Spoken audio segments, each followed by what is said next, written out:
અંકલેશ્વરની મામલતદાર કચેરી સામે આવેલ ફેડરલ બેંકમાં છેલ્લા 10 મહિનાથી ઉત્તર પ્રદેશના હથિયાર પરવાના સાથે નોકરી કરતા સિક્યોરિટી ગાર્ડની ભરૂચ એસઓજી પોલીસે ધરપકડ કરી તેની પાસેથી એક સિંગલ બેરલ બંદૂક અને જીવતા કારતૂસ જપ્ત કરી વધુ તપાસ હાથ ધરી છે।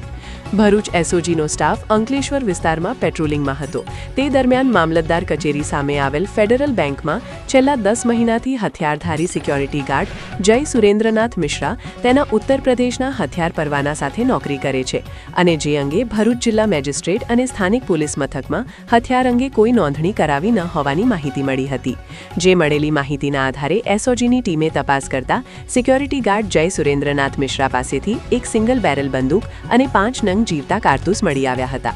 પોલીસે તેની ધરપકડ કરી પૂછપરછ કરતા તે CISB સર્વિસીસ પ્રાઇવેટ લિમિટેડ મારફતે ફેડરલ બેંકમાં હથિયારી ગાર્ડ તરીકે નોકરી કરે છે અને ભરૂચ જિલ્લા કલેક્ટર તેમજ જિલ્લાના કોઈ પોલીસ મથકમાં હથિયાર અંગેની કોઈ નોંધ ન કરાવી હોવાનું જણાવ્યું હતું। પોલીસે રૂ 25,000ની સિંગલ બેરલ બંદૂક અને 500 રૂપિયાના 5 નંગ જીવતા કારતૂસ મળી કુલ રૂ 25,500નો મુદ્દામાલ જપ્ત કરી તેની વિરુદ્ધ B ડિવિઝન પોલીસ મથકમાં ફરિયાદ નોંધાવી હતી।